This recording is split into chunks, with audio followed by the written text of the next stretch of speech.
President Trump is set to meet with Vladimir Putin later this week as the probes into alleged collusion between the Trump campaign and the Kremlin, launched by Congress and the special counsel, churn quietly along, proceeding towards, well, towards what exactly? Chief Intelligence Correspondent Catherine Herridge brings us up to speed. A spokesman for the former Trump campaign chairman tells Fox that Paul Manafort has agreed to testify before the House Intelligence Committee in a closed session, and the expectation is that his appearance could happen before the congressional August recess. A spokesman said Manafort, who left the Trump campaign in August, looks forward to meeting with those conducting serious investigations of these issues to discuss the actual facts. Last week, Manafort retroactively filed as an agent of a foreign government for his Ukraine elections consulting work. His spokesman said the process began last year with the Justice Department before Russia's election interference was publicly known. A former member of the Trump transition team counsels total transparency. Don't shade the truth, just tell it like it is and let the story speak for itself. It's legally, you're on the firmest grounds, and I think politically, in the way the story unfolds, you'll be on firm ground as well.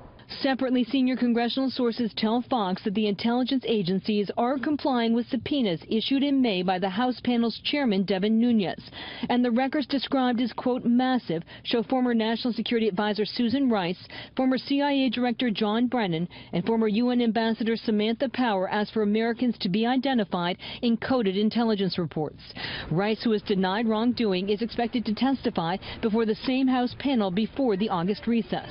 A former Obama administration official counseled Democrats to temper public expectations about the Russia probes, both in Congress and by the special counsel Robert Mueller. We might not know for 6 months to a year, so we have to caution the American public to be patient about getting the results, and it's really important for them to have that patience in order for us to get to the heart of this really important matter. According to Steele, it was Manafort who chose Page to serve as a go-between for the Trump campaign and Russian interests. While Democrats on the House panel cited the unverified anti-Trump dossier during one of its few public hearings, they have so far passed on interviewing Carter Page, an informer Trump campaign foreign policy advisor.